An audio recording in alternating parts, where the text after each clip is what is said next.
चलो देखो, यहाँ पे अपन कैटलिस्ट वाला पार्ट समझ गए अच्छे से, ठीक है। या फिर तुमको क्या बोलो, रिएक्शन होती कैसे वो वाला पार्ट, कॉलिजन थ्योरी वाला। तो थ्योरी के दो ही पार्ट इंपॉर्टेंट थे यहाँ आखिरी से, कॉलिजन थ्योरी जो अपन पढ़ चुके हैं।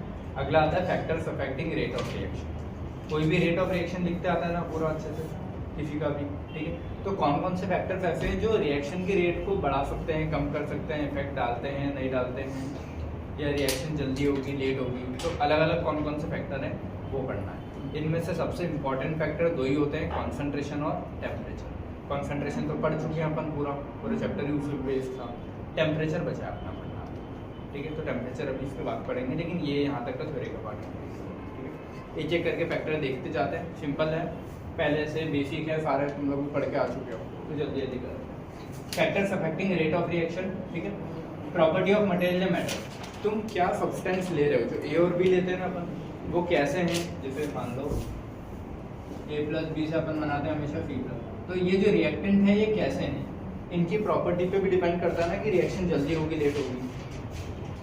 नेचर ऑफ रिएक्टेंट में रिएक्शन आयनिक है या कोवैलेंट। अब तुम बताओ, आयनिक रिएक्शन जल्दी होती है कि कोवैलेंट। बाकी आयनिक होती है ना, उसमें बॉन्ड तोड़ने की कोई जरूरत ही नहीं पड़ती।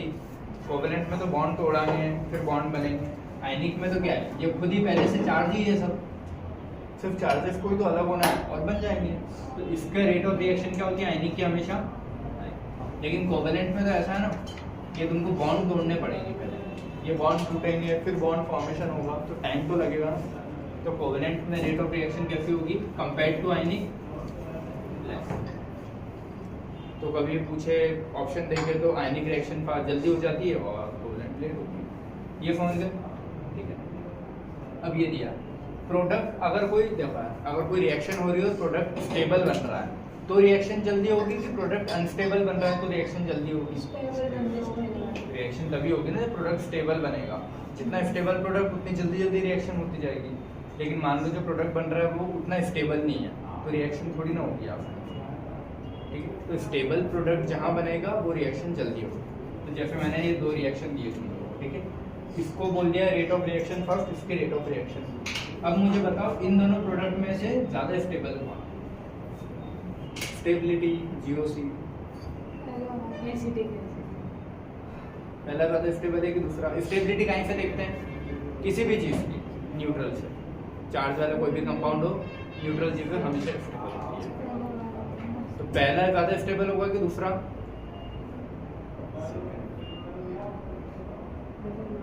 बाकी तुम रटो मत, तुम तो बस लॉजिक दो ना यार। अरे यार नेगेटिव चार्ज है दोनों पे, ठीक है। मिथाइल तो उसको और बढ़ाएगा ना नेगेटिव चार्ज को, तो बहुत ज्यादा नेगेटिव हो जाएगा। तो ये कैसा हो जाएगा, अनस्टेबल। और ये वाला कैसा रहेगा, ये प्लस आई से बढ़ाता है उसको, एस तो ऐसा कोई इफेक्ट डालेगा नहीं। और जो रेजोनेंस में और सोच रहे होंगे कि डबल बॉन्ड हो, तो दोनों में ही जा रहा है, सी डबल बॉन्ड हो के साथ ये जो जाएगा ना, जैसे CH3 है, सी डबल बॉन्ड हो O माइनस, ये ऐसा है ना। तो ये वाला पार्ट तो दोनों में है ना, यहाँ एक में H और एक में CH3, तो CH3 और उस नेगेटिव को बढ़ा रहा है ना हमारे समझ में कुछ। तो नेगेटिव ज़्यादा हो जाएगा तो चार्ज ज़्यादा, तो अनस्टेबल। यहाँ चार्ज जितना था उतना ही है, तो बेटर है स्टेबल। क्लियर। तो स्टेबल प्रोडक्ट जहाँ बनेंगे वो उसका रेट ऑफ रिएक्शन ज़्यादा होगा। तो दोनों में से ज़्यादा रेट ऑफ रिएक्शन किसका? सर दोनों आपने सेकंड लिख के रखे हैं।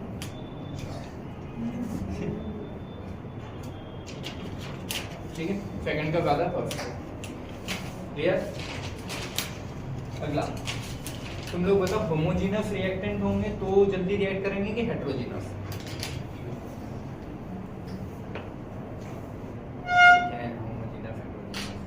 होमोजीनस मतलब सेम, सब सेम है, सारे के सारे लिक्विड हैं, सारे के सारे गैस हैं, ऐसा। और हेट्रोजीनस मतलब अलग अलग। तो सेम वाले होंगे तो जल्दी रिएक्ट करेंगे ना सब। तो होमोजीनस अगर रिएक्टेंट के टाइप है तो रेट ऑफ रिएक्शन ज़्यादा होगी, और हेट्रोजीनस ठीक है, इसका रेट ऑफ रिएक्शन क्या होगा, होमोजीनस वाला। क्लियर। अगला वही लिखा है, rate of reaction directly proportional to stability of product. Product ज़्यादा स्टेबल है तो रिएक्शन होगी, और रिएक्टेंट ज़्यादा स्टेबल है अगर पहले से तो रिएक्शन होगी क्या आसानी से? नहीं ना, तो ये स्टेबल है तो क्यों टूटना चाहेगा? तो उसके inversely proportional rate of reaction. समझ गया? प्रोडक्ट के डायरेक्टली है, रिएक्टेंट के इन्वर्सली। प्रोडक्ट के डायरेक्टली और रिएक्टेंट के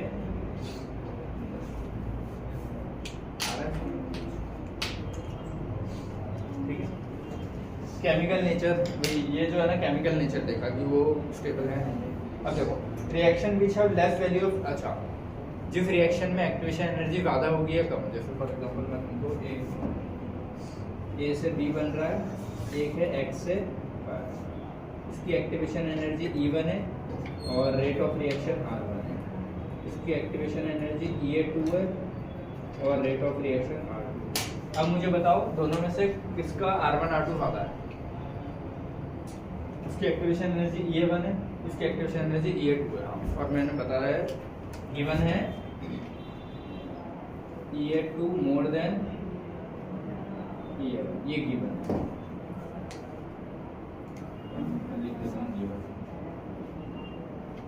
तो तुम लोग बताओ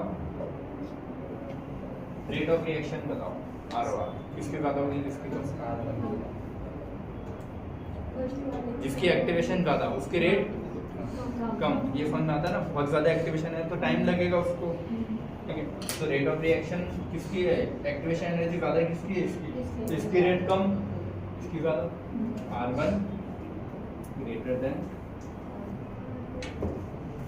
समझ गए? तो वही चीज़ लिखी है, reaction which have less value of EA, जिसकी EA की वैल्यू कम है तो जल्दी हो जाएगी ना, will take place at a faster rate. समझ गए? थ्योरेटिकल पॉइंट्स आते हैं इन सब चीज़ों से, अलग अलग तरीके से घुमाएगा, ठीक है। फिजिकल स्टेट, अगर मान लो कोई चीज़ है सॉलिड की रिएक्शन हो रही है, एक जगह लिक्विड एक जगह गैसियस, कौन सी रिएक्शन जल्दी हो जाएगी? हमेशा पता है ना, गैसियस वाले में बहुत जगह है और आराम से चीज़ें मिक्स हो जाएगी। सॉलिड में 2 ईंट रख दूँ बहुत मुश्किल है ना रिएक्शन करना। लिक्विड वाली चीज़ें फिर भी मिक्स हो जाती है, गैसियस चीज़ें तो जैसे ही पास में आई मिक्स ही हो। समझ गए? इधर देख लिया करो, आधे लिख रहे हैं आधे सो रहे हैं। तो गैसियस सबसे ज़्यादा रेट ऑफ रिएक्शन होती है ना, गैसियस में बहुत जल्दी रिएक्ट कर दीजिए, फिर लिक्विड फिर सॉलिड। पार्टिकल का साइज, पार्टिकल का साइज रेट ऑफ रिएक्शन पे कैसे डिपेंड करता है तुम खुद सोचो। अगर छोटे छोटे पार्टिकल हैं और एक है कि बहुत बड़ा पार्टिकल है तो कौन जल्दी रिएक्ट करेगा? एक है 5 किलो का कुछ मैंने पार्टिकल ले लिया रिएक्ट करवाना है, एक है 5 किलो का ही है लेकिन उसके छोटे छोटे दाने टुकड़े, एक है टुकड़ों के फॉर्म में, एक पूरा पैक है और दोनों को रिएक्शन में डाला तो कौन जल्दी रिएक्ट करेगा? कौन आता है? जैसे मान लो एसिड, 2 एसिड के बीकर है मेरे पास, एक बड़ा 5 किलो का कुछ भी रिएक्टेंट है और एक है ये भी 5 किलो का ही है लेकिन पाउडर के फॉर्म में या छोटे छोटे दाने के फॉर्म में। इस बड़े से को उठा के मैंने एसिड के डब्बे में डाल दिया, इधर भी इस 5 किलो के दानों को उठा के एसिड के डब्बे में डाल दिया, कौन जल्दी रिएक्ट करके गायब हो जाएगा? एसिड में छोटा है ना पाउडर वाला, बहुत जल्दी रिएक्ट, क्यों? क्योंकि उसका सरफेस का एरिया ज़्यादा है। सरफेस एरिया ज़्यादा मतलब ज़्यादा एरिया डायरेक्ट लिक्विड के कॉन्टेक्ट में आ रहा है। 10 टुकड़े तो 10 का पूरा पूरा जो साइड का इधर इधर इधर सब लिक्विड के कॉन्टेक्ट में आ रहा है तो जल्दी रिएक्ट करेगा ना। बड़े वाले पार्टिकल में से साइड लिक्विड के कॉन्टेक्ट में आ रहा है तो पहले साइड गायब होगा, फिर ऐसे। समझना है क्या बोल रहा हूँ? टुकड़े रहेंगे तो उसका सरफेस एरिया बहुत ज़्यादा है जो शो हो रहा है।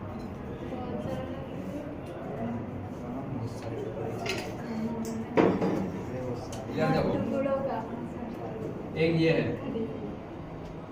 ठीक है। इसका सरफेस एरिया क्या होगा? जो बाहर से दिख रहा है बस, जो आंखों से दिख जाए वो सरफेस एरिया। तो ये पार्ट ये फ्रंट और बैक ये दिख रहा है। अगर इसी के मैं छोटे छोटे टुकड़े लूँ, ऐसा चॉप पीसेस ले या पाउडर फॉर्म ले, ठीक है, तो उसके तो मेरे को हर साइड से डायरेक्शन बहुत सारे दिख जाएगी ना। हर दाने का मेरे को पूरा गोल, right left top bottom front back सब, तो कितना ज़्यादा एरिया दिखेगा मेरे को। और इसमें उतना एरिया नहीं दिख पाएगा। इसमें तो सिर्फ जो पार्टिकल कोनों कोनों पे हैं वही दिख पाएंगे, अंदर के थोड़ी ना देख पाऊंगा। इसमें तो सारे ही दिख रहे हैं ना। इसको जब मैंने ऐसे ऐसे ऐसे बहुत पार्टिकल में काट दिया तो हर पीस का मेरे को सारे साइड दिख रहे हैं। इसका सरफेस एरिया ज़्यादा है, इसका सरफेस एरिया कम है। ये मत सोचना कि ये ज़्यादा बड़ा है तो सरफेस एरिया मतलब समझ गया ना। उसके हर एक अंदर तक के ब्लॉक तक का मुझे दिख रहा है ना, क्योंकि टुकड़े हो गए उसके। समझ गए? इसको ऐसे समझो, ये केक का पीस है, ठीक है। ये भी सेम केक ही है, बस इसमें से एक ये वाला पार्ट मैंने यहाँ से काट के अलग रख दिया साइड में। ये है दोनों से, दोनों में सरफेस एरिया पता है किसका? सेकंड वाले का ना, क्योंकि इसमें ये पार्ट दिखेगा मेरे को, साइड की रिंग दिखेगी, ठीक है। इस वाले में ये पार्ट दिखेगा और इसका ये पार्ट, तो ये तो बराबर ही हो गया ना। लेकिन इसका ये वाला पार्ट भी तो मेरे को दिख रहा है और ये वाला भी दिख रहा है, तो ये वाला जो एरिया नया मिला है मेरे को, ये और ये भी तो दिख रहा है ना, ये भी तो सरफेस का एरिया ये इसमें नहीं दिख पा रहा था, इसमें दिख रहा है। तो सरफेस एरिया किसका ज़्यादा है? इसका ज़्यादा है ना। और मैं सरफेस एरिया क्या होता, तो इसीलिए बोलते हैं पाउडर वाली चीज़ें जल्दी रिएक्ट करती है बजाय वो सॉलिड चीज़ के। तो ये लिखा है पार्टिकल का साइज रेट ऑफ रिएक्शन के इनवर्स में ही होगा। जितना ज़्यादा बड़ा पार्टिकल का साइज रेट ऑफ रिएक्शन उतनी कम, ठीक है। सरफेस एरिया के भी समझ गए, क्लियर है, इनवर्स में ही होगा। ये पार्टिकल साइज है ना, ठीक है। इधर देखना, पार्टिकल साइज इससे और रेट ऑफ रिएक्शन को अगर सरफेस एरिया से भी देखें तो भी समझ गए डायरेक्टली। जितना ज़्यादा सरफेस एरिया उतनी ज़्यादा रेट ऑफ रिएक्शन। तो ये दोनों आपस में डायरेक्टली है, लेकिन इससे ये इनवर्सली और इससे ये इनवर्सली। क्लियर? शुगर पाउडर और शुगर क्यूब दोनों में से कौन जल्दी बोलेगा? समझ में आता है ना। तो इसका रेट ऑफ रिएक्शन ज़्यादा ही है, क्यूब बहुत धीरे धीरे बोलेगा, ठीक है। अब सारी रिएक्शन में इंटेंसिटी ऑफ लाइट काम नहीं आती, लेकिन जिन रिएक्शन में लाइट लगती है उनमें इंटेंसिटी ऑफ लाइट एक फैक्टर है। रिएक्शन की रेट मतलब रिएक्शन की स्पीड, ठीक है। कुछ रिएक्शन ऐसी होती है जो लाइट पे डिपेंड करती है, जैसे फोटोसिंथेसिस, बिना लाइट के तो नहीं होती ना, लाइट लगती ही है, बिना लाइट के फोटोसिंथेसिस नहीं होता। तो लाइट उसमें एक फैक्टर हो गया ना। अब वो लाइट ज़्यादा है कम है उस पर डिपेंड करेगा ना, फोटोसिंथेसिस ज़्यादा हो रहा है कम हो रहा है ना। विजन देखना, अंधेरे में अपन नहीं देख सकते इतना अगर बिल्कुल भी लाइट नहीं है, क्योंकि अपन देख कब पा रहे हैं? जब लाइट आई, लाइट वहाँ से टकरा के मेरी आंख पे आई, तब देख पाते ना। लाइट ही नहीं होगी तो मैं कुछ देख ही नहीं पाऊंगा। समझ लो, लाइट जिस सरफेस से टकरा के आंख पे गिरती है तो ही देख पाते, बिना लाइट के नहीं देख पाऊंगा। तो देखना विजन वाला फोटोसिंथेसिस या कोई भी केमिकल रिएक्शन एचनी वाली जो फ्री रेडिकल वाली है, अब वो भी लाइट पे डिपेंड करती है। जो रिएक्शन लाइट पे डिपेंड करती है उसमें लाइट एक फैक्टर हो गया, ठीक है। अच्छा, तो वही लिखा है सम रिएक्शन आर फोटोसेंसिटिव या लाइट सेंसिटिव, कुछ ही होती सारी, ठीक है। फोटोकेमिकल रिएक्शन जैसे ही है, एचनी आ गया तो फ्री रेडिकल वाली बोलते हैं अपन रिएक्शन, ठीक है। ये जुड़ेगा। इंटेंसिटी ऑफ लाइट जितनी ज्यादा, नंबर ऑफ फोटोन ज्यादा, रेट ऑफ रिएक्शन ज्यादा। इंटेंसिटी ऑफ लाइट ज्यादा मतलब तीव्रता, हिंदी में अगर बोलो इंटेंसिटी मतलब ज्यादा फोटोन। ये लाइट आ रही है यहाँ से, उसमें फोटोन आते हैं छोटे छोटे पैकेट के फॉर्म में, जितने ज्यादा फोटोन आ रहे हैं मतलब उतनी तेज लाइट है, समझ गए। तो इंटेंसिटी अगर लाइट की ज्यादा है, मैं बोल रहा हूँ ये लाइट बहुत ज्यादा चमकदार है, मतलब वहां से ज्यादा फोटोन आ रहे हैं। अगर लाइट बहुत डीम चल रही है, जैसे होता है ना कभी लाइट चली जाती है तो बहुत लाइट ऐसी चलती है कि अपन आराम से देख सकते हैं, ठीक है। तो उसमें बहुत कम कम फोटोन निकल के आ रहे हैं उस टाइम। अभी तेज चल रही है तो तुम कंटिन्यू देख नहीं पाओगे उसको, है ना। आंखें थोड़ी सी देर में 2-3 सेकंड में बंद हो जाएगी, इतनी ज़्यादा फोटोन्स आते हैं। तो इंटेंसिटी ऑफ लाइट ज़्यादा, नंबर ऑफ फोटोन ज़्यादा। नंबर ऑफ फोटोन ज़्यादा आ रहे होंगे तो रिएक्शन जल्दी जल्दी हो रही होगी ना, तो रेट ऑफ रिएक्शन क्लियर है।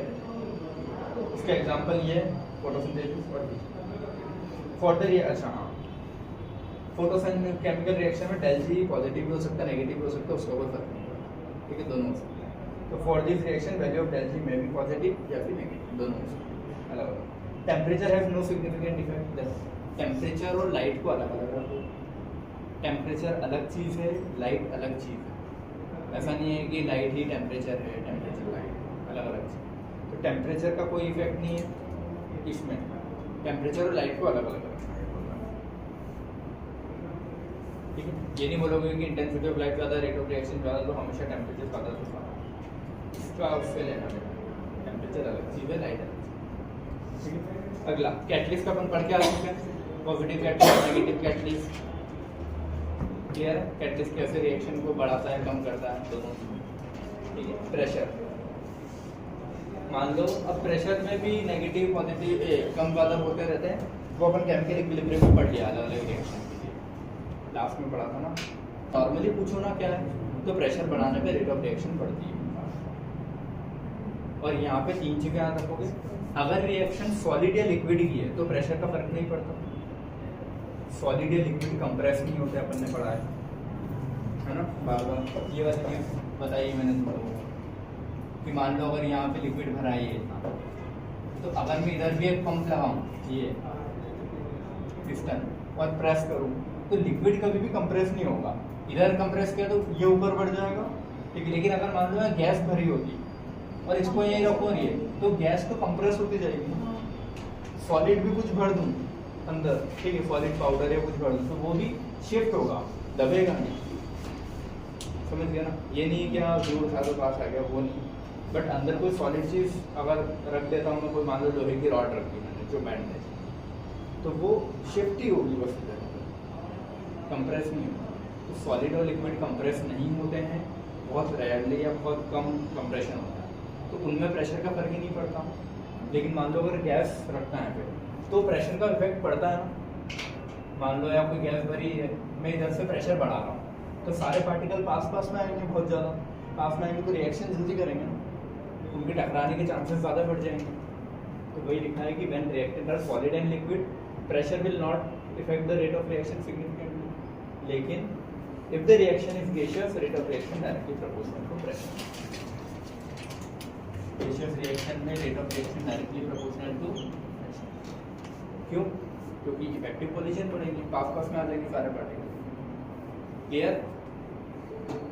Concentration of reactant, concentration of reactant में फिर अपन ने पढ़ा है कि डिपेंड करता भी है, नहीं भी करता है। जीरो ऑर्डर में डिपेंड नहीं करता, फर्स्ट ऑर्डर और बाकी में डिपेंड करता है, किसी में डायरेक्टली किसी में इनवर्सली, तो हर चीज़ होती रहती है। ठीक, तो नॉर्मली कुछ नहीं देगा तो कंसंट्रेशन रिएक्टेंट का बढ़ाने पे रेट बढ़ती है। रिएक्टेंट अगर मैं बढ़ाऊंगा, AB का अमाउंट बढ़ा रहा हूँ तो जल्दी जल्दी होगी ना रिएक्शन, तो कंसंट्रेशन ऑफ रिएक्टेंट बढ़ाने पे रेट आगे बढ़ेगा। ठीक है, कुछ नहीं बोले तो। लेकिन अगर स्पेसिफाई कर रहा है कि जीरो ऑर्डर है तो फर्क ही नहीं पड़ेगा रेट पे, समझ गए। कुछ नहीं बोले तो बढ़ती है, लेकिन स्पेसिफाई कर दे तो उसके हिसाब से आंसर। ठीक है, generally the rate of reaction increases on increasing concentration of reactant, but rate of reaction may also decrease on increasing concentration. Rate of reaction remain unaffect, दोनों हो सकता है, बढ़ भी सकता है, कम भी हो सकता है, और फर्क नहीं पड़ा, तीनों चीज़ें पॉसिबल। में also depend upon the product concentration, product पे भी फर्क पड़ता है कि प्रोडक्ट ज़्यादा बढ़ गया तो बैकवर्ड आने लगेगी ना, ये भी है। रेट ऑफ रिएक्शन में डिपेंड ऑन वन और ऑल और नन ऑफ द रिएक्टेंट। मान लो A + B + C से कोई चीज़ बनती है तो हो सकता है सिर्फ A पे डिपेंड करता है, हो सकता है AB पे डिपेंड करे, हो सकता है ABC तीनों पे डिपेंड करे, हो सकता है तीनों पे ही ना करे। ठीक है, तो रेट ऑफ रिएक्शन में डिपेंड ऑन वन या ऑल या नन ऑफ रिएक्टेंट। क्लियर है सभी को? क्योंकि अपन ने जब रेट ऑफ रिएक्शन की वो रेट लिखी थी R = तो अपन ने बोला था ना इसमें रिएक्टेंट तो लिखते हैं, जैसे A + B से क्या बनाया मैंने C + D। ठीक, तो रेट = K AB, यही होता है वैसे तो। लेकिन कभी कभी मैंने बोला था कि प्रोडक्ट भी हो सकता है कोई एक रिएक्टेंट गायब कर दे, नहीं भी लिखते हैं जो एक्सिस में होता है बहुत बार। हो सकता है कभी कभी ये कोई प्रोडक्ट भी आ जाता है, कभी कभी कैटलिस्ट भी लिख देते हैं, तो सब चीज़ों पे फर्क पड़ता है ना रेट का। हो सकता है एक पे ही पड़े, हो सकता है दोनों का फर्क पड़े, हो सकता है दोनों का फर्क नहीं पड़े, हो सकता है प्रोडक्ट का बढ़ जाएगा, प्रोडक्ट लिख दिया तो। क्लियर है? तो ये सब। इसके बाद अगला जो पॉइंट आता है तुम्हारा 5वां, वो होता है तुम्हारा टेम्परेचर। ये इन फैक्टर्स में सबसे इम्पोर्टेंट, ये दोनों इम्पोर्टेंट है, लेकिन सबसे ज़्यादा कंसंट्रेशन तो पढ़ के आ गए, concentration first order second order सब पढ़ लिया, क्वेश्चन कर लिए। टेम्परेचर बचा है अभी अपना, तो टेम्परेचर एक लास्ट पार्ट बचा अपना, ये कि टेम्परेचर पे रेट ऑफ रिएक्शन कैसे फर्क पड़ रही है, उसकी जो आर्रीनियस इक्वेशन बनती है वो, उसका ग्राफ और क्वेश्चन। क्लियर है? चलो, factors affecting rate of reaction में अगला फैक्टर कौन सा अपना? टेम्परेचर। ठीक है, टेम्परेचर कैसे इफेक्ट डालता है कोई भी रिएक्शन की रेट को, देखते हैं। सारी इधर बातें नहीं, कुछ नहीं बोला जाए तो तुमको बताना है। देखो, टेम्परेचर अगर बढ़ा हुआ तो रेट ऑफ रिएक्शन बढ़ेगी कि कम होगी? टेम्परेचर को अगर बीकर में ए भी रखे मैंने, टेम्परेचर बढ़ाया जा रहा है तो रिएक्शन जल्दी हो रही कि कम होगी? अब जल्दी होगी ना, तो टेम्परेचर बढ़ाने पे रेट ऑफ रिएक्शन क्या होगी? बढ़ेगी हमेशा। ठीक है, और क्यों बढ़ रही है इसका रीजन क्या है? टेम्परेचर बढ़ा है तो पार्टिकल जल्दी ऐसे मूव कर रहा है ना, पहले हो सकता है कम पार्टिकल मूव कर रहा हूँ, जैसे बढ़ाया सबकी काइनेटिक एनर्जी बढ़ेगी तो बहुत जल्दी ऐसे मूव करेंगे सारे, तो इफेक्टिव कॉलिजन बढ़ेगा, उनकी एनर्जी बढ़ेगी। समझ में? इसीलिए क्या हो रहा है, टेम्परेचर बढ़ाने पे रेट ऑफ रिएक्शन बढ़ रहा है। समझ में आ गया पॉइंट? फिर भले ही रिएक्शन एक्सोथर्मिक हो चाहे एंडोथर्मिक हो, उससे फर्क नहीं पड़ेगा। अगर टेम्परेचर बढ़ा रहे हो तो रेट ऑफ रिएक्शन बढ़ती है, रीजन क्या है? इफेक्टिव कॉलिजन बढ़ेगा। Clear? On increasing the temperature rate of reaction increases, whether reaction is exothermic और एंडोथर्मिक, उस पर फर्क नहीं पड़ेगा। रिएक्शन एंडो है चाहे एक्सो, उससे फर्क नहीं पड़ रहा, टेम्परेचर बढ़ाया रेट ऑफ रिएक्शन बढ़ेगी। ठीक है, क्यों? रीजन क्या है इसका? काइनेटिक एनर्जी बढ़ेगी तो इफेक्टिव कॉलिजन बढ़ेंगे। समझ में आया इतना? सारे इधर देख लो बेटा, एक ही एक्सेप्शन रिएक्शन है वो याद रखना, NO प्लस हाफ O2 से NO। इस रिएक्शन में ऐसा नहीं होता कि टेम्परेचर बढ़ाने पे रेट ऑफ रिएक्शन बढ़ती है, इस रिएक्शन में टेम्परेचर बढ़ाने पे रेट ऑफ रिएक्शन कम हो जाती है, ये एक ही एक्सेप्शन है। ठीक है, और ऐसा क्यों होता है? क्योंकि इसका जो टेम्परेचर कोएफिशिएंट की वैल्यू क्या होती है? नेगेटिव होता है। क्या अभी पढ़ते हैं? ठीक है, इसके लिए because for this reaction temperature coefficient is negative, so rate of reaction is inversely proportional to ये। समझ गए? सब में टेम्परेचर बढ़ाने पे रेट ऑफ रिएक्शन बढ़ता है एक्सेप्ट दिस रिएक्शन। ठीक, चलो, अब टेम्परेचर बढ़ाने पे रेट ऑफ रिएक्शन बढ़ रहा है तो पता लग गया, लेकिन रेट कांस्टेंट और टेम्परेचर का क्या लेना है? रेट कांस्टेंट क्या होता है? कोई भी रेट ऑफ रिएक्शन अपन ये लिखते हैं ना, rate is equal to rate constant into concentration. ठीक है, तो रेट ऑफ रिएक्शन ROR, ये ROR ही है ना, rate of reaction directly proportional होगी K के। ये बढ़ाऊंगा तो ये भी तो बढ़ेगा, या K बढ़ाऊंगा तो R बढ़ेगा, R बढ़ाऊंगा तो K बढ़ेगा। तो मुझे पता है टेम्परेचर बढ़ाने पे रेट ऑफ रिएक्शन बढ़ रही है, तो ये बढ़ेगी तो K की वैल्यू भी तो बढ़ती है डायरेक्टली है। तो ऐसे याद कर सकते हो सीधा कि टेम्परेचर बढ़ाने पे रेट ऑफ रिएक्शन बढ़ती है तो K भी बढ़ता है। ठीक है, तो rate of reaction directly proportional to temperature, तो टेम्परेचर बढ़ाया, रेट बढ़ी तो K भी बढ़ा। तो टेम्परेचर और K में पूछूँ तो टेम्परेचर बढ़ाऊंगा तो K भी बढ़ेगा, तो K directly proportional to T। ठीक है, और बढ़ता कैसे है? टेम्परेचर और K। देखो, मैं टेम्परेचर बढ़ा रहा हूँ और K बढ़ा, तो K कैसे बढ़ता है वो देखना है आपने। 10 डिग्री टेम्परेचर बढ़ाने पे K जितना था उससे डबल हो जाता है, अगला 10 डिग्री बढ़ाने पे K जितना था उससे और डबल हो जाता है, अगला 10 डिग्री बढ़ाने पे K अभी जितना उससे और डबल हो जाता है। ठीक है, तो इसका एक एग्जाम्पल ही लिखा है, या ये स्टेटमेंट क्वेश्चन सॉल्व करने के लिए। For every 10 degree centigrade rise in temperature, her 10 degree बढ़ाने पे रेट ऑफ रिएक्शन कितने से बढ़ता है? 2 या 3 times. Most of the time अपन ये 2 ही मानते चलते हैं। क्वेश्चन में अगर नहीं दे रहा है तो क्या मानेंगे? 2, और दे रहा है तो फिर जो दिया वो मानेंगे। लेकिन हर 10 डिग्री बढ़ाने पे टेम्परेचर रेट ऑफ रिएक्शन जो है डबल हो जाता है। ठीक है, डबल लिखते हैं। क्लियर? अब इधर देखो, मान लो सारे इधर देखना, मान चलो 200 केल्विन टेम्परेचर दिया है मैंने, और पूछ रहा हूँ अभी रिएक्शन का रेट कांस्टेंट की वैल्यू कितनी है? 20। 200 केल्विन पे रेट कांस्टेंट की वैल्यू कितनी है? 20। तुम बताओ 240 जब टेम्परेचर कर दिया तो रेट कांस्टेंट की वैल्यू क्या हो गई? 200 पे कितनी थी? 20।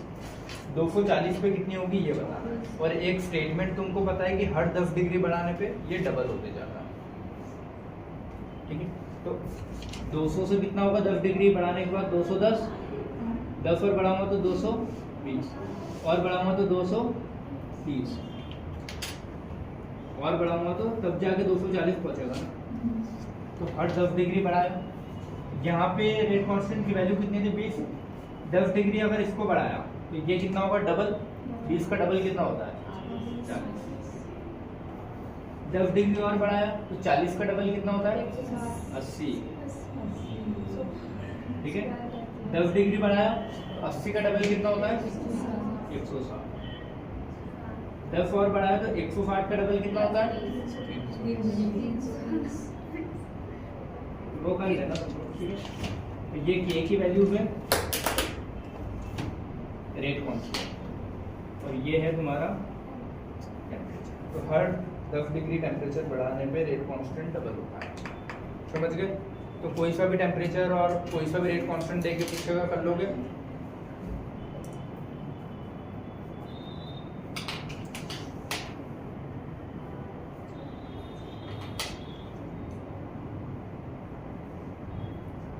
ये डबल होता जाता है ना।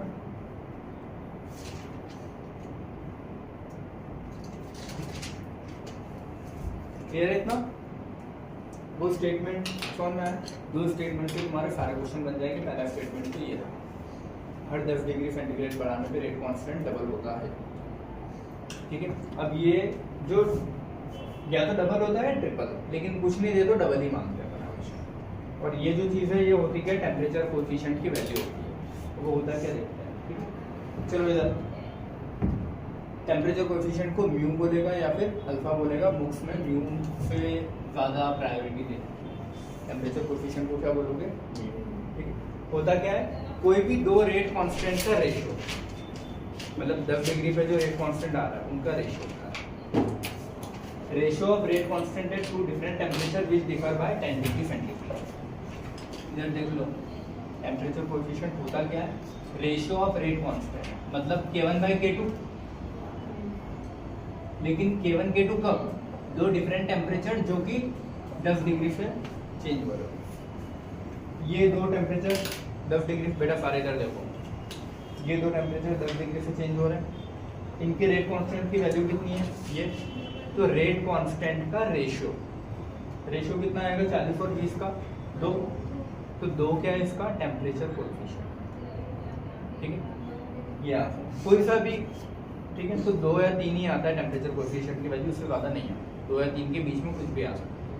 तो कोई भी दो टेम्परेचर जो कि 10 डिग्री से चेंज हो रहे हो, फर्क हो रहे हो, उनके दोनों के रेट कांस्टेंट की जो वैल्यू है उनका रेशियो, 80 और 40 का रेशियो कितना आएगा 2, 160 80 का कितना आएगा 2, 320 160 का कितना आएगा 2। तो टेम्परेचर कोएफिशिएंट होता क्या है समझ गए, रेशियो ऑफ रेट कांस्टेंट, लेकिन कोई से भी रेट कांस्टेंट का नहीं, उन रेट कांस्टेंट का जो कि टेम्परेचर 10 डिग्री से जिनमें फर्क पड़ रहा है। हर टेम्परेचर पर कुछ ना कुछ रेट कांस्टेंट आएगा, तो किनका लेना है समझ लो, ratio of rate constant to temperature which differ by 10 degree centigrade, समझ लो, ठीक है। अब ये म्यू ये लिखा देखो, mu is equal to K1/K2। अब K1/K2 जो कि 10 डिग्री से चेंज है, 10 डिग्री से चेंज है मतलब ये 210 है तो ये 200, तो ऊपर वाले में 10 प्लस करना पड़ेगा ना टेम्परेचर में। अगर मान लो कुछ भी एक टेम्परेचर दे रखा तो उससे ज़्यादा ही होगा 10 ऊपर वाला, तो इसीलिए लिखा है कि K2 किसका ज़्यादा वाला टेम्परेचर का अपॉन K1 कम वाले टेम्परेचर का। कोई सा भी एग्जाम्पल ले, 2 भी क्या, और इनकी वैल्यू 2 से 3 के बीच में ही आती है। तो म्यू की वैल्यू क्या बोल रहा है, वो कहाँ आती है, ये म्यू की वैल्यू निकालने के लिए ना, मान लो टेम्परेचर कोएफिशिएंट की वैल्यू निकालने के लिए दे दे, ये क्या है टेम्परेचर कोएफिशिएंट। अगर तुमको टेम्परेचर कोएफिशिएंट की वैल्यू निकालना है तो तुम कोई भी 2 K का रेशियो ले लो, और किन 2 K का रेशियो लोगे, उन टेम्परेचर का जो कि 10 डिग्री से वैरी कर रहे हैं। 10 डिग्री से वैरी मतलब KT + 10 upon KT।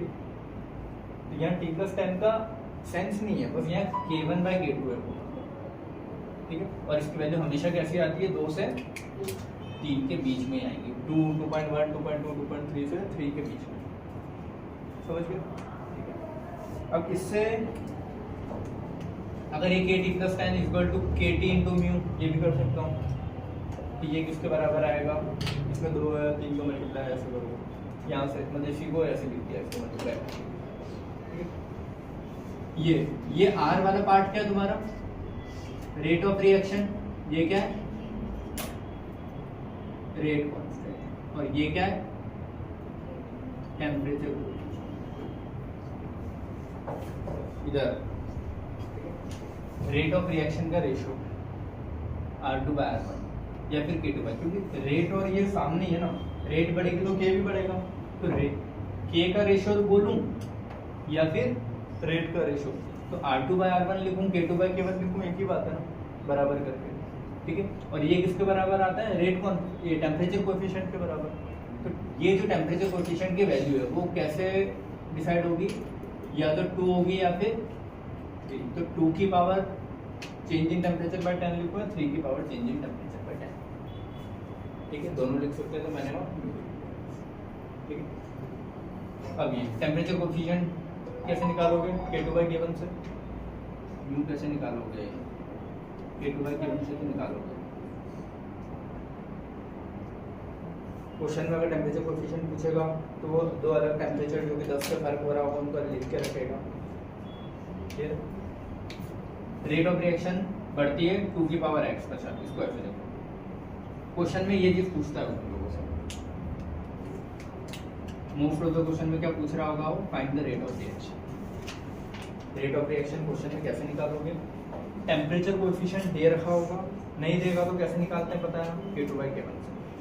Temperature coefficient की पावर क्या है, जो भी change in temperature divide with 10, कुछ आया, याद करना है, फॉर्मूला है वो। Rate of reaction equal to temperature coefficient जो भी दे रखा है की power change in temperature by 10। इससे क्वेश्चन होंगे तुम्हारे, क्वेश्चन इससे होंगे, एक ये स्टेटमेंट, एक ये स्टेटमेंट, बस सारे टेम्परेचर आ गई ये वाला, ठीक है। क्वेश्चन करते हैं जो लिखे हैं मैंने। टेम्परेचर कोएफिशिएंट ऑफ रिएक्शन क्या दे रखा है, मतलब म्यू की वैल्यू कितनी दी है, टेम्परेचर कोएफिशिएंट 2 दिया, मतलब म्यू 2 दिया। If temperature is increase by 30 degree centigrade, temperature कितना से बढ़ा है उसने, 30 से। अब वो कहीं भी हो 30 से बढ़ा है, मुझे तो सिर्फ चेंज से मतलब है ना, तो चेंज कितना है 30, ठीक है। इन दिस रिएक्शन तो पूछा क्या है, R, ये चेंज इन टेम्परेचर कितना है 30, म्यू कितना दिया 2 और R कैसे निकालोगे, देखो रेट ऑफ रिएक्शन पूछा है तो वो इसी फॉर्मूले से निकलेगा। टेम्परेचर कोएफिशिएंट कितना दिया है 2, तो टेम्परेचर कोएफिशिएंट 2, उसकी पावर कितनी है, change in temperature by 10, change in temperature कितना 30/10, तो ये कितना आ जाएगा 2 की पावर 3, मतलब 1, इसका रेट ऑफ रिएक्शन की वैल्यू क्या है, समझ गए। अगला क्वेश्चन करें। A reaction is held at 10 degree centigrade, reaction कितने पे हो रही है, 10 डिग्री पे, मतलब T1 कितना है 10। Temperature is increase by 40, temperature 40 से बढ़ाया है, 10 पे हो रही है, 40 से बढ़ाया, तो अब कितना हो गया फाइनली 50 हुआ ना, तो T2 कितना है 50। If temperature coefficient is 3, mu की वैल्यू कितनी दी है 3, पूछा क्या है R निकालने का तरीका समझ गया ना, क्या rate of reaction is equal to mu की पावर, म्यू मतलब 3 है ना, तो 3 की पावर चेंज इन टेम्परेचर, इसका चेंज कितना आएगा, समझ गया ना, 40, तो 40/10, तो कितना आएगा 3 की पावर 4, आंसर कितना आएगा,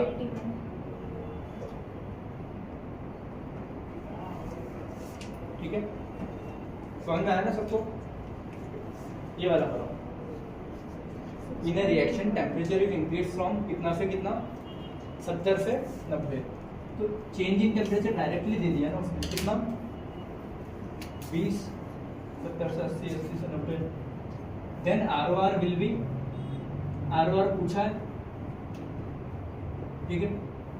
इफ टेम्परेचर कोएफिशिएंट इज 2.5, इसका ROR कैसे निकलेगा, वही सेम प्रोसीजर है, म्यू रखोगे 2.5, क्योंकि अब 2.5 2 से 3 के बीच में कुछ भी हो सकता है। यहाँ कितना दे दिया 2.5।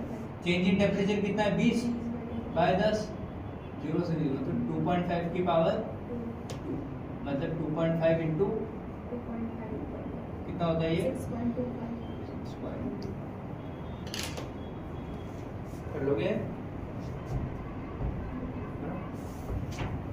इसको 2.5 का डबल मत कर देना है ना 5, 2.5 इंटू 2.5 है, 2.5 इंटू 2 नहीं है, ठीक है।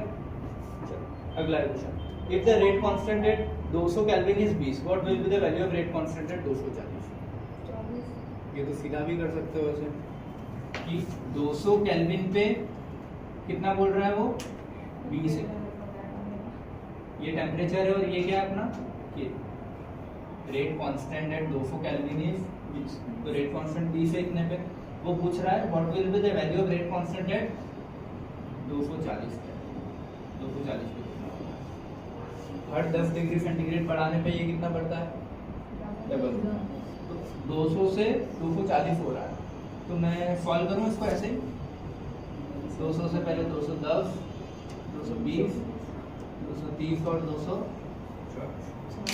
ये कितना 20 था, 20 का डबल 40, 40 का डबल 80 का डबल 160, 160 का डबल कितना है, इसका आंसर कितना आएगा? समझ गए कैसे करेंगे, या फिर इसको ऐसे सॉल्व करो। ये तो अपना तरीका वो सॉल्व करने का, फॉर्मूले से सॉल्व करना है तो कैसे करोगे? एक रेट कांस्टेंट दे रखा है 20, दूसरा रेट कांस्टेंट पूछा है, तो रेट कांस्टेंट का रेशियो वाली फॉर्मूला लगेगा K2/K1, तो फॉर्मूला क्या लिखूं मैं K2/K1 is equal to mu की पावर चेंज इन टेम्परेचर में।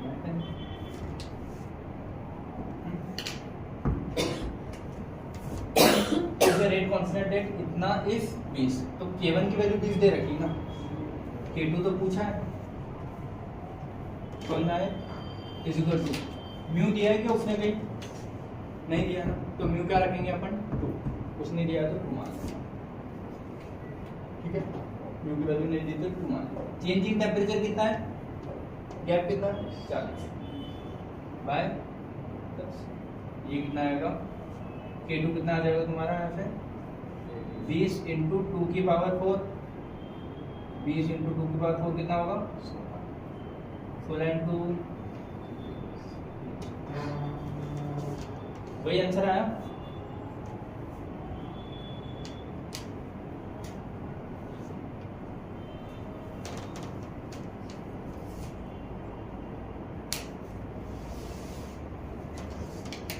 है ना, ये फॉर्मूले से किया अपन ने और ये मेथड से। फॉर्मूला में म्यू 2 कैसे रखा, किसी को कंफ्यूजन तो नहीं है, कुछ नहीं देगा तो 2 ही रखेंगे, लेकिन देखे रखेगा टेम्परेचर कोएफिशिएंट तो जो दिया है वो रखेंगे और सॉल्व कर देंगे।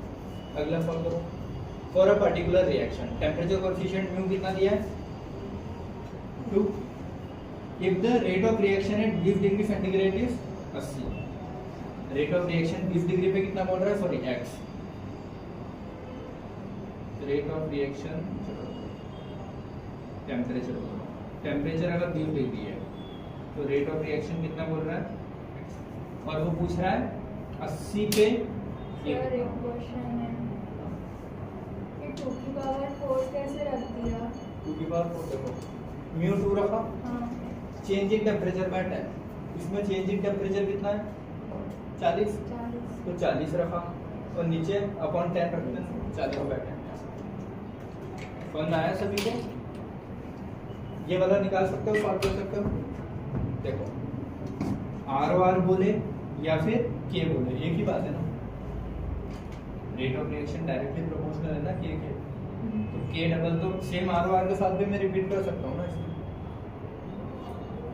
R is equal to K एक ही बात है, क्योंकि K directly proportional to R, ये तो पढ़ा रेट और K, इधर देखो सारे कितना बड़ा, रेट और K सामने है ना, K बढ़ाऊंगा तो रेट बढ़ेगा, रेट बढ़ाऊंगा तो K बढ़ेगा।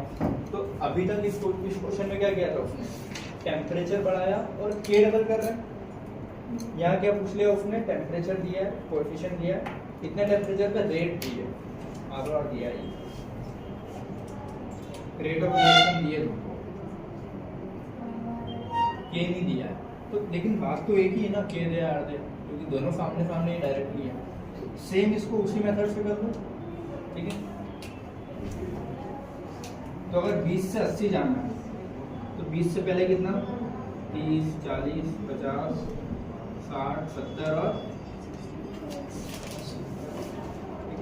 x का डबल 2x, इसका double 2x, 8x, 15x, 32x, ये फॉलो कर। इसी को अगर फॉर्मूले से करना हो तो फॉर्मूले में अपन K2/K1 बोले या R2/R1 बोले, एक ही बात है ना। तो इसी को मैं अगर फॉर्मूला लिखूँ तो क्या लिखूंगा तुम्हारा, R2/R1 is equal to mu की power change in temperature by R1 कितना दिया है, x, तो R2/x कौन है, म्यू कुछ नहीं बोला, 2 की पावर चेंज इन टेम्परेचर कितना है, 20 से 80 कितना, 60, तो 60/10, ये कितना हो जाएगा तुम्हारा, R2 कितना आएगा यहाँ से 2 की पावर 6, 2 की पावर 6 कितना होता है, 64 ही होगा, है ना।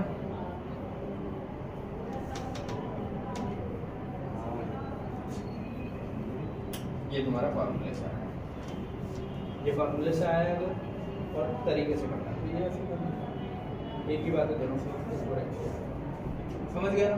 टेम्परेचर कोएफिशिएंट के क्वेश्चन बहुत सिंपल होते हैं और बन जाते हैं। ये अगला 2 और क्वेश्चन है, एक्टिवेशन एनर्जी फॉर फॉरवर्ड कितने दी है, 75, और बैकवर्ड के लिए पूछिए। डेलिस का फॉर्मूला लिखा है ना अपन ने सारे इधर, डेलिस का एक फॉर्मूला लिखा है ना, activation energy for forward minus activation energy for backward. अगर डेल एच से पूछता तो प्रोडक्ट माइनस रिएक्टेंट करते हैं, लेकिन एक्टिवेशन एनर्जी से पूछता तो रिएक्टेंट माइनस प्रोडक्ट करते हैं, फॉरवर्ड माइनस बैकवर्ड करते हैं। तो डेल एच कितना दिया है इसने, 25, एक्टिवेशन एनर्जी फॉर फॉरवर्ड कितनी दी है, 75, एक्टिवेशन एनर्जी फॉर बैकवर्ड पूछिए, तो ये वाली वैल्यू इधर आएगी ताकि प्लस में हो जाए, ये उधर चली जाएगी। एक्टिवेशन एनर्जी फॉर बैकवर्ड कितनी आएगी तुम्हारी, 75 माइनस ये कितना हो जाएगा,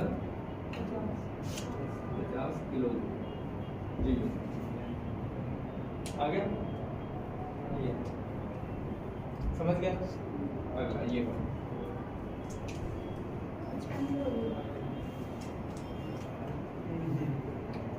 देखो, ए से बी रिएक्शन दी है, उसके लिए डेल एच कितना दिया है, -30, और एक्टिवेशन एनर्जी कितने दी है, 20। ए से बी के लिए 20 दी है, मतलब वो एक्टिवेशन एनर्जी फॉरवर्ड की दी है ना, ए से बी मतलब फॉरवर्ड की दी है।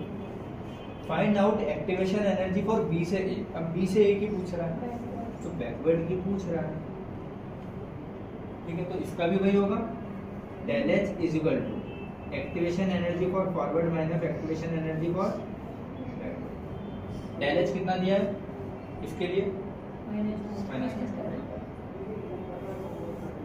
इज इक्वल टू फॉरवर्ड की कितने की है इसकी, 20, माइनस बैकवर्ड की पूछी है ना, तो माइनस ये बैकवर्ड, ये इधर आएगा ये उधर जाएगा, तो 20 + 35 हो जाएगा। ई एक्टिवेशन एनर्जी फॉर बैकवर्ड कितना हो जाएगा तुम्हारा, 20 + 35, ये कितना आ जाएगा, 55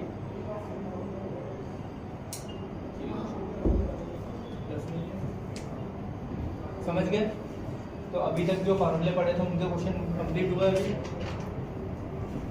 समझ में आना है सभी को, ठीक है। सिंपल क्वेश्चन होते हैं टेम्परेचर कोएफिशिएंट के, कर लेना सारा, ठीक है।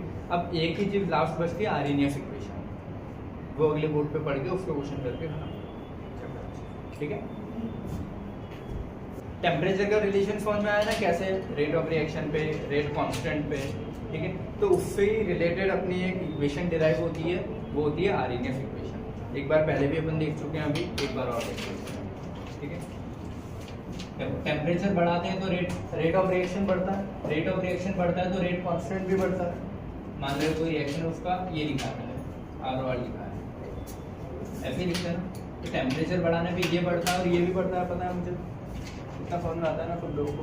और फिर अभी अपन पढ़ के आए थे कि कितने मॉलिक्यूल्स हैं, उनका एक तो ओरिएंटेशन पे भी डिपेंड करता है और एनर्जी पे भी डिपेंड करता है।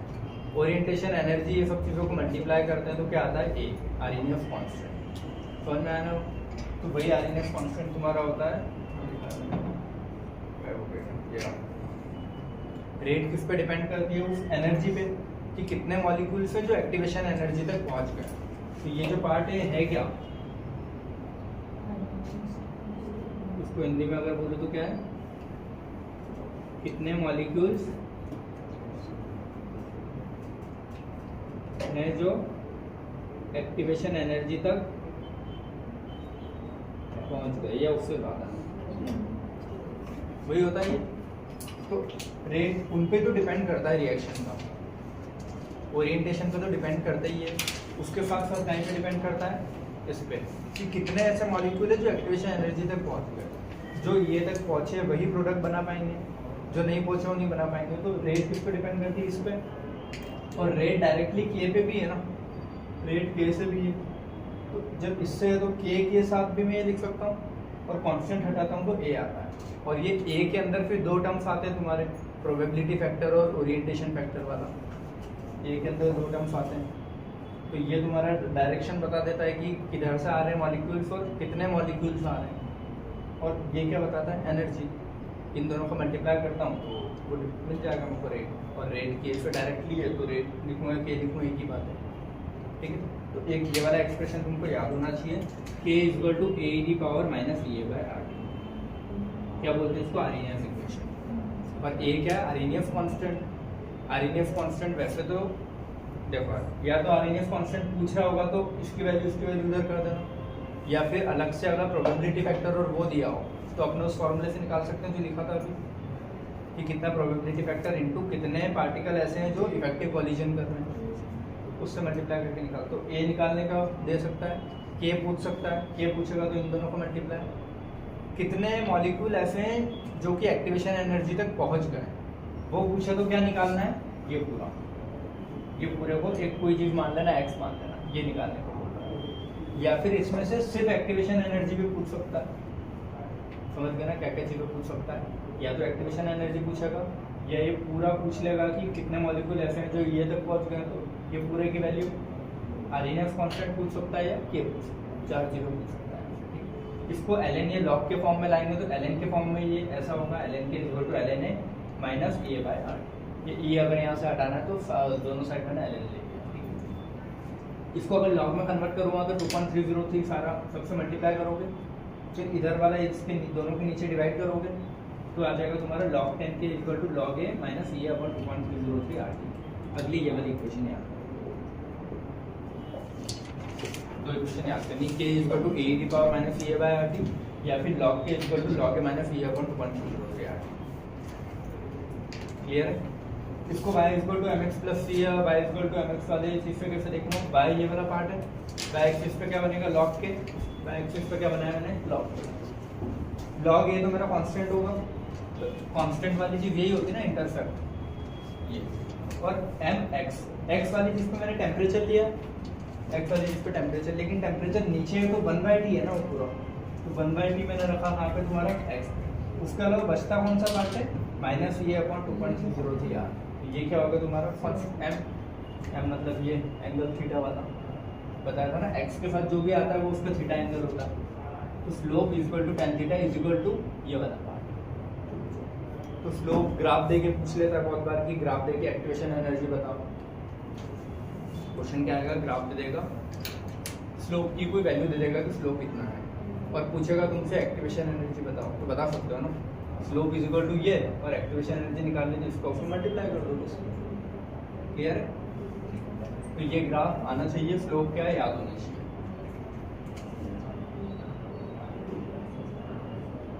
तीसरी चीज याद करना है तुमको यहाँ से, क्लियर? और ग्राफ है किसका, 1/T और log k का ग्राफ। अगर इंटरसेप्ट पूछे तो ये लॉग 10 है, ये आर्रीनियस फैक्टर से इंटरसेप्ट निकल जाएगी तुम्हारी। क्लियर है? Clear. Slope gives activation energy, intercept gives frequency factor, क्योंकि इंटरसेप्ट से ए निकलेगा तो फ्रीक्वेंसी फैक्टर और स्लोप से ये निकलेगा तुम्हारा एक्टिवेशन एनर्जी। तो ये 2 पॉइंट इंपॉर्टेंट है। स्लोप से क्या निकलता है? Activation energy. इंटरसेप्ट से क्या निकलेगा? फ्रीक्वेंसी फैक्टर या ए वाला आर्रीनियस फैक्टर, फ्रीक्वेंसी फैक्टर या आर्रीनियस फैक्टर। उसके आगे बहुत सारे नाम थे, तो इससे ए निकलेगा और उससे क्या निकलेगा? स्लोप से ई है। क्लियर है इतना? इधर देखो, समझ में आया नहीं आया देख तो लो। चलो ये अब उसी को मेरे को मान लो अगर एक T1 टेम्परेचर पे K1 कांस्टेंट है, टेम्परेचर मैंने बढ़ाया T2 कर दिया, तो K भी बढ़ता है ना, हर 10 डिग्री पे K डबल होते जाता है। तो अगर T1 टेम्परेचर पे K1, T2 टेम्परेचर पे K बढ़ के कुछ तो चेंज हुआ होगा, K2 हो गया। तो अब इन दोनों में K1 K2 में रिलेशन भी पूछ लेता है बहुत बार। 2 इक्वेशन बनाऊंगा मैं K1 T1 के साथ, एक और बनाऊंगा K2 T2 के साथ, और दोनों को डिवाइड कर दूंगा। तो जब दोनों को डिवाइड करेंगे तो सारी जो चीज़ कटनी होगी तो ये आ जाएगा, log K2/K1 = E/2.0 1/T1 - 1/T2, या फिर इसका एलसीएम दोगे तो T2 - T1/T1 T2 ऐसा। ये चीज़ अगली याद करने वाली है। क्या याद करो सबसे, ठीक है? याद करना है, ठीक है? आता है कि इतने पे इतना, इतने पे तक कुछ बताओ। मान लो T1 टेम्परेचर पे K1 कुछ दे देगा, एक्टिवेशन एनर्जी दे देगा, तो कुछ निकाल दें। ये फार्मूला पता है ना, K = A⁻⁻A/RT। ये A अगर मैं नीचे ले आऊँ तो ये क्या बचता है मेरा? इफेक्ट, मतलब वो मॉलिक्यूल्स जो एक्टिवेशन एनर्जी तक पहुँच गए, ये वही पार्ट है ना पूरा, ठीक है? वो मॉलिक्यूल्स जो एक्टिवेशन एनर्जी तक पहुँच गए, तो अगर मैं चाहता हूँ कि सारे मॉलिक्यूल्स पहुँच जाए तो इसकी वैल्यू क्या होनी चाहिए? 1। तो for all the reactant molecules to be active, सारे मॉलिक्यूल्स एक्टिव होने के लिए ये वैल्यू क्या हो जानी चाहिए? K/A की 1। K/A 1 होगा तब जाके सारे क्या है, मतलब ये सारे पहुंच गए, ठीक?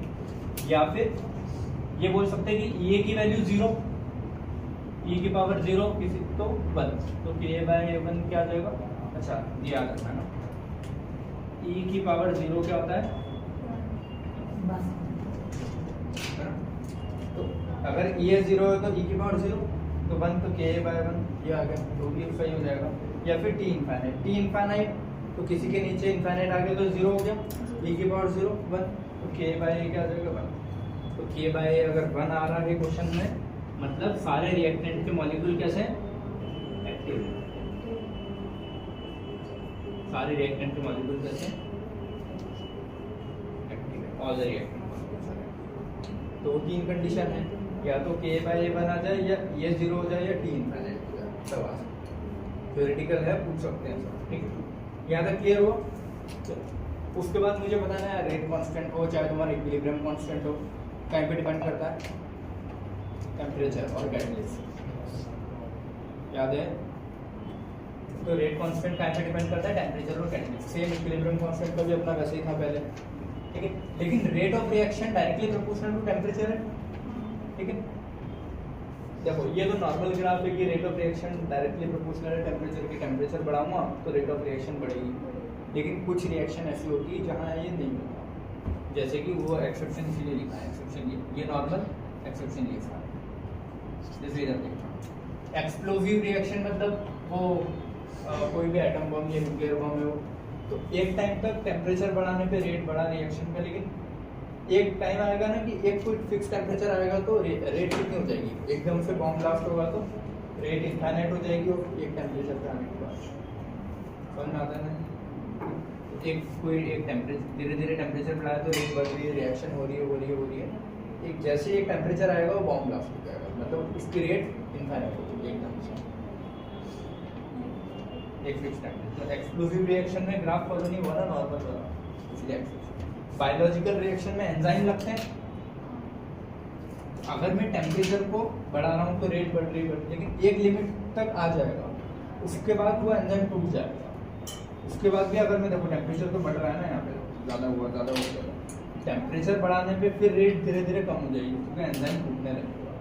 बायोलॉजिकल रिएक्शन में एक लिमिट तक बढ़ता है फिर टूटता है, ये बड़ा भी अपन है। लेकिन अगर ये कैटलिस्ट कौन सा होता है, दूसरा होता इनऑर्गेनिक, तो उसमें नॉर्मल है, ये बायोलॉजिकल। ठीक है, एक होता है ऑक्सीडेशन ऑफ कार्बन की रिएक्शन, उसमें भी नॉर्मल कर्व फॉलो नहीं होगा, बस याद रखो। एक अपना है NO का ऑक्सीडेशन जो स्टार्टिंग में, इसका कर्व कैसा हो जाता है, नेगेटिव। सारे स्लोप बाकी देखो इनिशियल में थोड़े तो पॉजिटिव है ना, ये इकलौता ऐसा स्लोप है जो रेट कम होती है टेम्परेचर पे, NO। और रीजन क्या है, क्योंकि इसका टेम्परेचर कोएफिशिएंट नेगेटिव होता है। ठीक है, तो 2NO प्लस O2 से और डिवाइड कर दोगे तो NO प्लस हाफ O2 से NO। क्लियर है, ये इकलौती ऐसी रिएक्शन है जिसका कैसा है, नेगेटिव, या रेट डिक्रीजेस विद टेम्परेचर। बाकी सब में बढ़ रही है और फिर एक टाइम के बाद कुछ गड़बड़ हुआ, उसमें तो शुरू से ही रेट कितना लिख देना, rate decreases with temperature increase. ठीक है, फिर इसके अलावा ये अगर ऐसा कुछ करवाता है तो मैक्सवेल ने दिया था, याद रखना मैक्सवेल का whole area of slope, slope का जो भी एरिया है ना वो 1, और टेम्परेचर बढ़ाएंगे एनर्जी बढ़ा, ये देखो तुम तो वो इतना याद रखना, जो कर्व देगा तुमको ऐसे T1 T2 पे, और पूछ लेगा किसमें वो पार्टिकल ज़्यादा है एक्टिवेशन एनर्जी तक पहुंचने वाले, तो कर्व की एरिया अंडर द कर्व किसका ज़्यादा दिखेगा तुमको, T1 का कि T2 का।